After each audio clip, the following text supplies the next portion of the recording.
to the next step in your evolution and towards becoming a charisma god. Okay, now there's a lot of things that we're going to be covering here in this week, and next week, and the week after, in the entirety of this training, which I've spent months and months and months getting ready for you. But this is week one.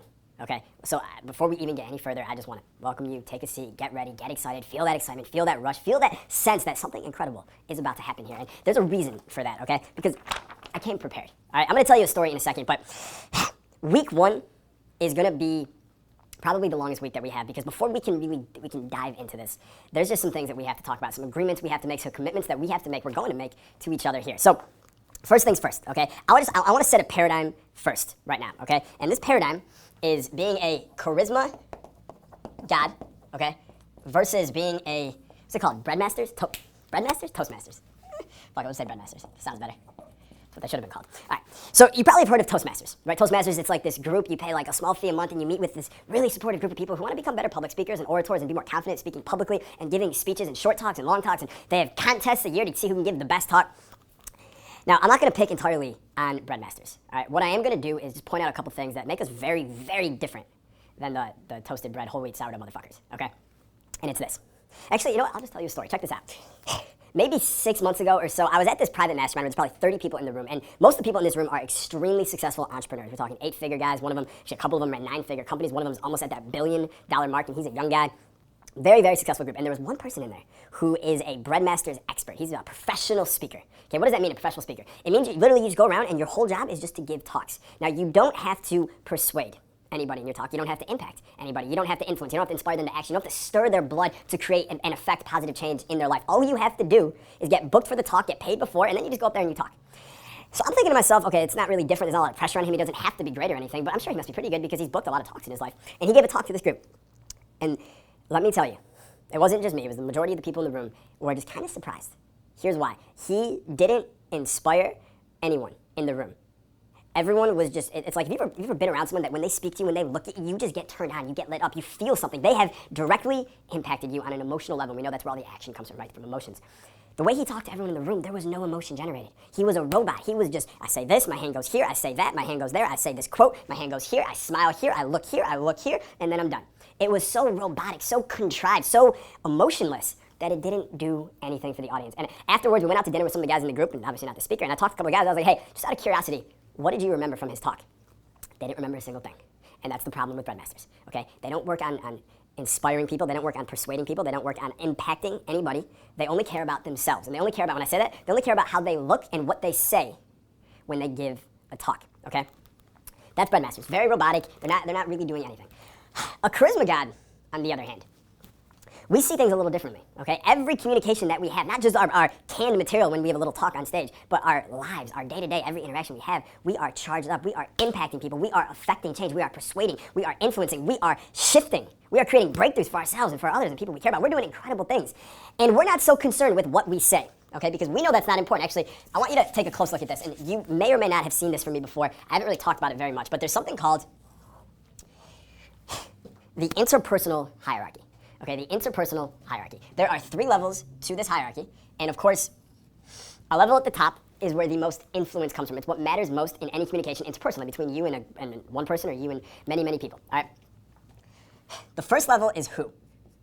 Okay, who is saying it? Is it a celebrity? Is it an authority? Is it an expert? Is it a random Joe Blow, a Jane who? Is it a Jane Doe? Is it a random? It depends who says it, right? If Matt Damon comes up to you and says, hey, what's going on? That's going to affect you a lot differently if Matt the homeless guy says it to you. Matt the homeless guy is like, hey, what's going on? You're like, I have no money, get away from me. Matt Damon says, hey, what's going on? You go, great, can I be in your fucking movie?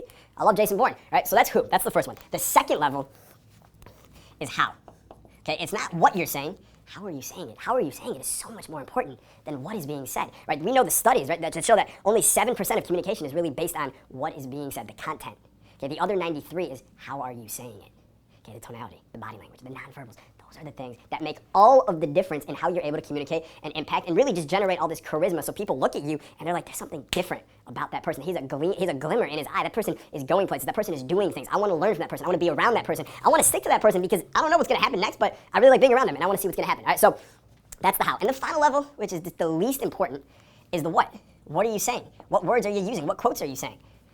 What metaphors are you using? What questions are you asking? What statements, what declarative statements are you making? All these things, they matter, but they matter the least. Now, breadmasters, this is where they hang out, okay? This is where our friends of the sourdough world like to congregate. Here, okay, breadmasters. They think what you're saying is the most important thing, and that you gotta say the word right. You can't you gotta pause here. You gotta do this here. It's very robotic, and the person doesn't come off as charismatic, all right?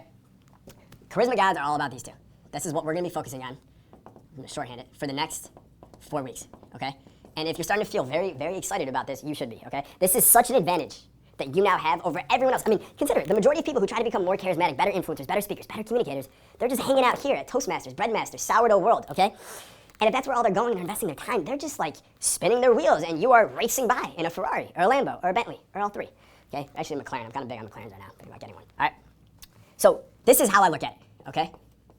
Who is saying it? 70% of what matters. Who is saying, I'm gonna say that again, 70% of what matters. Now, obviously, if you've invested in, I don't think that you even would be able to get inside charisma without investing in this now best-selling book, Higher Status. This is how you get there, right? The 70%, you become higher status. Who is saying it? That's the first thing. And a lot of the things you learned here and practice in here, we're gonna embed deeper and install deeper here inside charisma. But the second part that is very, very important is how are you saying it? Your tonality, okay? Your tonality, the way you speak, the way you project. What is it implying about status levels? What is it implying to the unconscious brain versus the conscious brain? Are you embedding suggestions? Are you embedding priming signals that will influence their decisions later, that will influence their thoughts later because of what seed you planted there? The way that you're talking, the tonality that you're using, how is it implying who's qualifying to who? Who's investing more in who? All these things determine how charismatic you are and how impactful and quick your message can get in there and make happen what you want to happen, get the outcome that you want for your life. This is what matters, okay? Interpersonal hierarchy, the who, and the how. And that's what we're going to be covering here, largely in charisma. That's what being charismatic is all about, right? High status, incredible communicator. And here's the second point I want to make, okay? When you start dominating here and you start dominating here, you quickly realize that what you're saying doesn't matter. A lot of guys, they come to me, even girls who come to me, they're like, what do I say in this situation? Or what should I say in that situation? And here's the thing, I can totally give you some super awesome, like, mind-fucking line that will get you what you want, maybe if you say it right, but the real truth is, and I don't say this to them very often, but the truth is, if you had taken care of these two here, you wouldn't need to be asking me this question right now. If you had taken care of the who, and you were saying it right, the how, then you would never have to think of some special line to say. The what, it wouldn't matter, because you'd already be getting the desired outcome and result that you want beforehand. Okay, if you ever have to be like, damn, what do I say in this situation to make this happen, or to get this girl, or to get that guy, or to get this job, or to close this deal, if you ever have to ask that, you can be certain you fucked up somewhere earlier. Okay, I haven't had to think about that stuff in such a long time because I get this. My top clients haven't had to think about that in years because we get this, okay? So, a couple other things I want to keep going before we really dive deep here into the content, okay? I just want to plant the seed of leverage for you, okay? You should be very, very wary, that rhymes, very wary of staying a best-kept secret for the rest of your life. Okay, I look out here, Newport Beach, we got the ocean right here. There's hundreds, thousands of cars all around. There's people going about their day. They're going to Macy's, they're going to the Nespresso store, they're going to True Foods, they're going to the beach, they're going to the doctor's office, they're going to the office, they're doing all of these things. And there's this conversation going on in their mind, okay? And for most of them, the conversation is just the basic unconscious stuff. What does that person think of me? Does he like me? Does she like me? What am I gonna do tonight? Am I out of wine? Should I get more wine? Should I get red or white wine? Should I drink wine? Maybe I shouldn't drink so much wine, right? It's just the basic shit. But a small percentage of them, okay, are actually wired just like me and you, except they don't take the actions that we take. So while we are here, right, you're going through this, you're watching this, you're listening, you're hearing the sound of my voice right now, and that right there, that means you're already becoming more charismatic in your life. Okay, but for them down there, they're not taking those actions, they're not doing those things. So their secondary conversation for that small percentage is, why isn't it happening for me yet? Why isn't my life where I thought it would be by now? What am I doing wrong? What am I missing? Am I going to remain a best-kept secret forever? Am I going to remain hidden forever? Am I going to remain just kind of playing in the background, living someone else's life for the rest of my days? And the truth is, until they take the actions necessary, like we are right now, that's probably what's going to happen, right? It's sad to say, it's just a fact of life, though.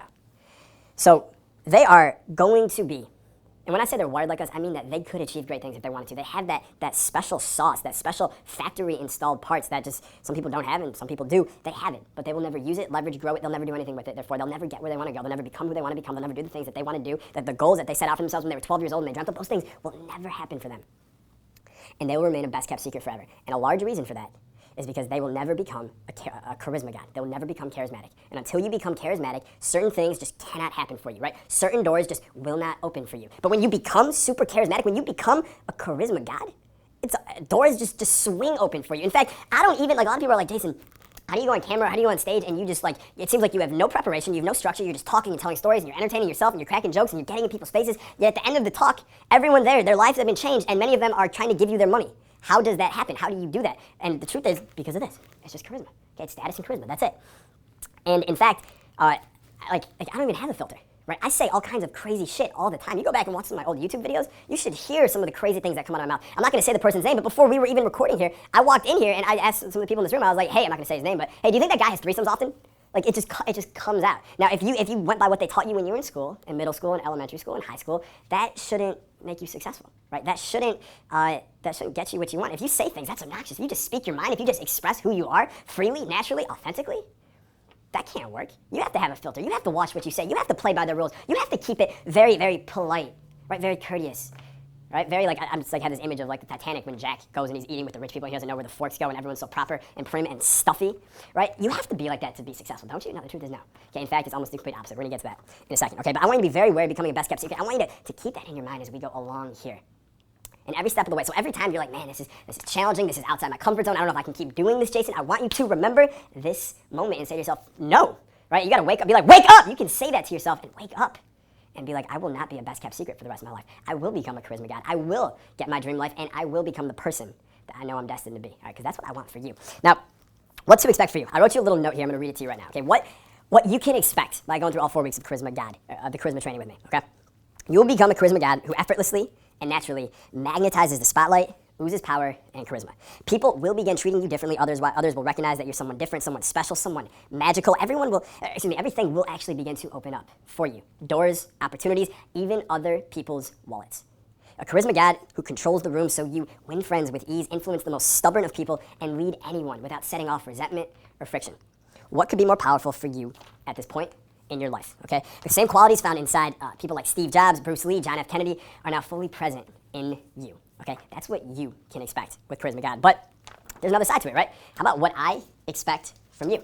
Okay, what does Jason expect from you? Since he's putting in all this time and all this energy, and I put in months and months and months of taking this charisma training to the highest level that no one else on the planet has gone to. Because that's what I'm about. That's what I dedicate my life to. But what do I expect from you? Well, we have 3 laws on Team Capital that are the most important, right? I've traveled to dozens of countries. I've worked with billionaires and CEOs of billion-dollar companies and world athletes and celebrities, all the way down to just doctors and lawyers and psychiatrists and psychologists and janitors and plumbers and authors and everyone in between. And I have obsessively worked at my craft and my coaching. I've been coaching someone every day of my life since I was 15 years old. So it's 13 years now. Okay, and there are 3 things that they all have in common that allow them to succeed and then keep succeeding higher and higher and achieving higher levels of success. Okay, what are those 3 things? Number 1, they all are action takers. Okay, that's it. I know it sounds simple. I know it sounds easy. It's not easy. There are points where you won't want to take action. There are points where it will just be easier to just sit on the couch, watch TV, grab a glass of ice cold water on a sunny day. Fuck that. If you want this, you must be that. There is no way around it. Period. Okay. Number 2, they all bet on themselves. They all bet on themselves. And here's what I mean by that, right? I don't mean that they go to, the Encore Hotel in Las Vegas and they go to the sports gambling area and they're like, hey, I want to put $100,000 on myself. That's not what I mean, okay? Although if you could do that, I would certainly do that. Here's what I mean. Actually, Warren Buffett has this thing where he's talking to a class, I think it was at Georgia University, and he goes, so here's what I want you guys to think about in terms of picking out who your friends are going to be in your life and just kind of a way to think about who you hang around, because he thinks it's really important. Your environment, Warren Buffett believes that your environment is probably the single biggest predictor of your success. But he said to the audience, he goes, here's what I would want you to do, okay? Go back to high school. Just in your mind, just go back to your high school class, your senior graduating class. And who in that class would you bet on? Like a horse, right? Where you bet on them then, and you put down let's say you put down, I don't know what the bet is, but you get 10% of their lifetime earnings. And 50 years later, however much that is, that's what you get. He goes, who would you have bet on in that senior class? Who's the one person you would have chosen? You're going to put your money on them, that's your horse, because 50 years from now, each year, you're going to be getting 10% of their income. Who would you do that, actually? Right, go inside for a second. Actually, just think about this for a second. Go back to your high school class, your senior graduating class. You might be, we have all kinds of people taking this charisma training. We have plastic surgeons, we have pro athletes, we have actors, we have authors, we have writers, we have janitors, we have college students, we have all kinds of people. So you might be 18, 62, 72, I don't care. Go back to your high school class and literally ask, who would you bet on? Right, like Warren Buffett asked, who would you bet on? Well, while it's a really good exercise, just to kind of think about it and kind of choose your friends and think about your environment, which we are not going to be talking about here. We talk about that at live events, but here's why I'm bringing this up. Are you currently the kind of person that other people would bet on? Are you the kind of person that's worth betting on? Okay? All these successful people that I've had the privilege of working with and being around and learning from and coaching myself and advising,